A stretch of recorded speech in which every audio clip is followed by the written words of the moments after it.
Are your habits draining you or powering you up? What I found is that too many people have a goal and they really want it, but they get frustrated and angry, and even sometimes they feel hopeless and they don't even know why.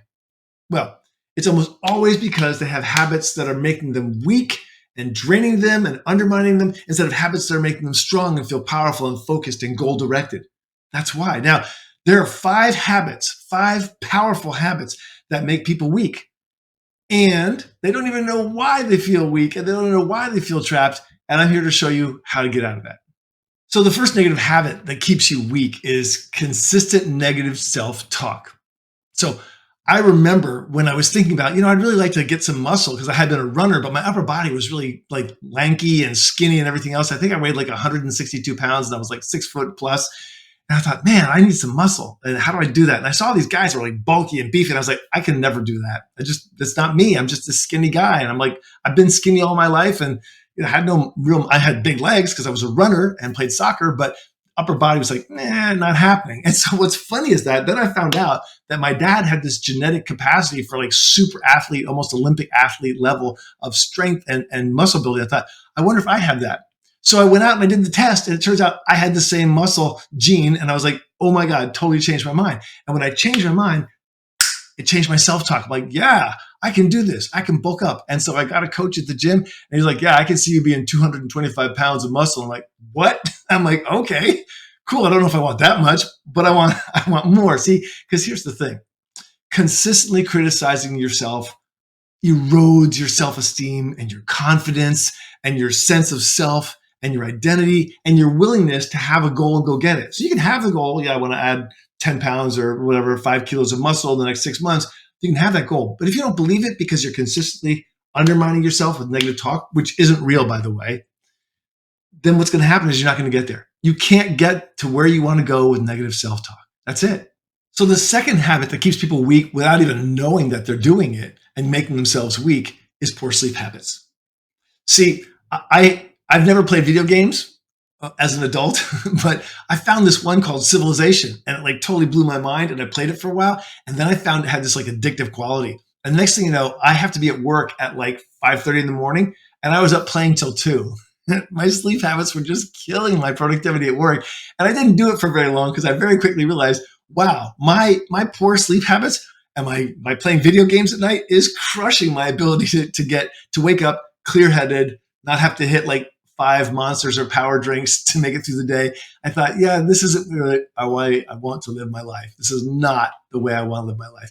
And so I decided, okay, I've got to stop doing this. And the thing I had to stop doing was I had to stop the habit of getting poor sleep because I was doing something else with my time and my energy. So what I realized was I need to improve my sleep habits. So I went out and I searched, and here's what I found. There were 5 things you needed for a great sleep habit. Number 1, go to sleep at the same time every night.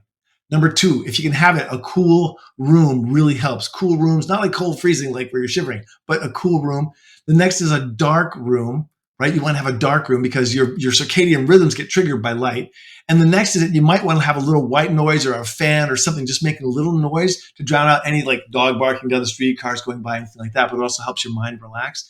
And the last one is before you go to sleep, you may want to just stop, do a couple of big inhales and exhales, relax, and visualize your stress just floating out up into the universe and going away.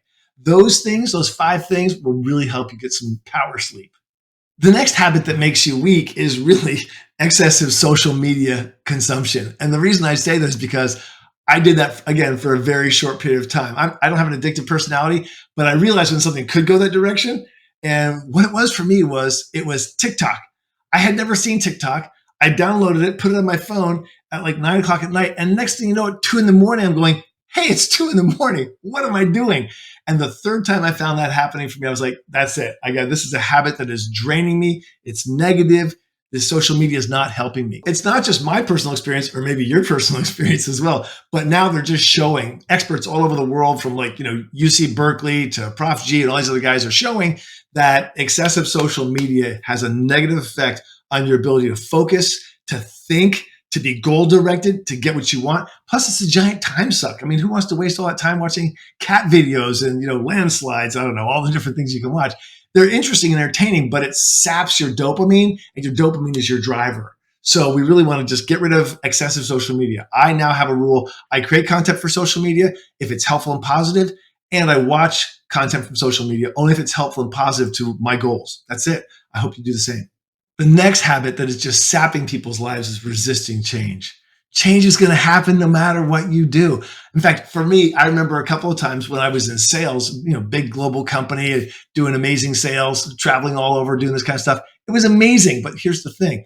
Oftentimes in sales, the company, the sales management will change your territory, change your plan, change your compensation. And the amount of time that I spent resisting that at first just totally undermined my ability to get my goal. In other words, if I spent the first week just grousing and gnawing on the fact that they had changed my plan, that habit of just chewing on that and being angry and upset with the changes totally destroyed my ability to get my goal.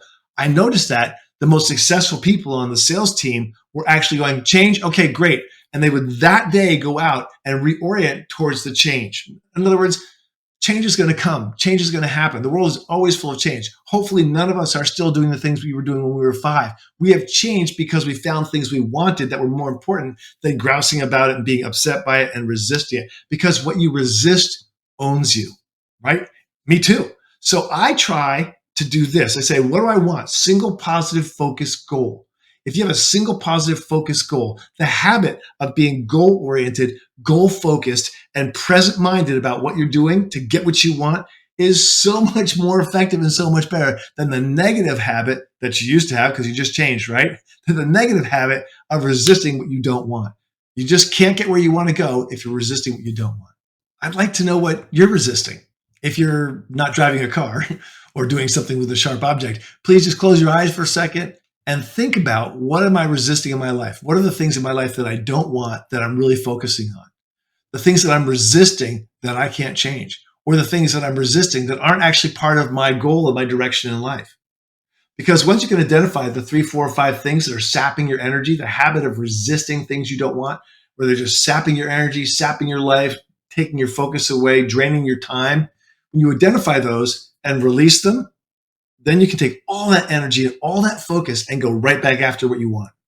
The last habit that can really drain your life and that can really keep you away from the things you actually want, this negative habit is one of the biggest ones. It's a lack of purpose or meaning. So like Tony Robbins, as a young man, went through a lot of hardship and a lot of challenges and a lot of pain, right? And something happened during a Thanksgiving. I encourage you to go check that out. But one of the things that happened from during Thanksgiving is they had no food at his table. And someone brought food to their household. And it changed his mind. Suddenly he had a purpose. Our family was poor. Our family was hungry. And someone brought us food for Thanksgiving. And it just totally changed who he was as a human being. He decided, I'm going to help as many poor people get food at Thanksgiving as possible. And I think now he's done hundreds of thousands of families have gotten food from Tony Robbins and his organization at Thanksgiving. See, he had a lack of purpose around something. And then suddenly something came into his life and changed his perspective. And he said, wow, I have a purpose now. I want to help feed people at Thanksgiving. And the fact of the matter is, not having a sense of direction or values around something you really want can lead to feelings of emptiness, lack of motivation, even depression sometimes. And when you give up those habits, and when you give up those habits of thinking about things you don't want, when you give up all the rest of these negative habits, what happens is suddenly your core power gets ignited again because you know what you want. You're focused only on that and you're going for it. Listen, if all these things are things we're thinking about and doing. If you change your thoughts, if you change your thinking, you can change your life. Because when you do that, you change your habits and everything changes. If you want to do that, if you want to have more, if you want to achieve your goals, if you want to get more out of your life, if you want to get rid of the old negative habits and bring in some new positive ones, look, I can help you change your life by changing your thinking in your mind. Just click down below. There's a link where you can get our ebook that you're just going to love. It's a quick guide on how to change your thoughts, change your life. Start there, and then let's keep going.